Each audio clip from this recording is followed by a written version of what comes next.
اصل دعا دین کی ہی دعا ہے۔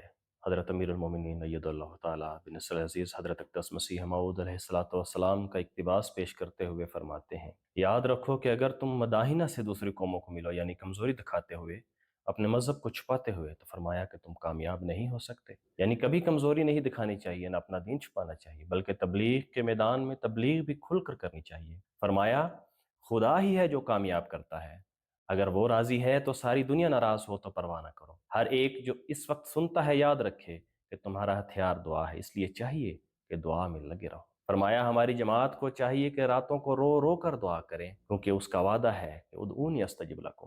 جو لوگ دعا سے مراد دنیاوی دعا لیتے ہیں وہ دنیا کے کیڑے ہیں، اصل دعا تو دین ہی کی دعا ہے۔ ایک جگہ یہ بھی آتا ہے کہ دین دعا میں ہے۔ فرمایا پانی چاہے کتنا ہی گرم ہو، مگر آگ پر گرے تو اس کو بجھا دیتا ہے۔ اسی طرح انسان کیسا ہی گنہگار ہو، جب اپنی سعید فطرت کے ساتھ دعائیں کرتا ہے تو گناہ پر غالب آ جاتا ہے۔ اے اللہ، ہمیں دین کی سربلندی کے لیے سچی اور خالص دعائیں کرنے کی توفیق عطا فرما۔ ہمیں پیغام اسلام کو جرأت، اخلاص اور یقین کے ساتھ دنیا کے سامنے پیش کرنے کی توفیق عطا فرما۔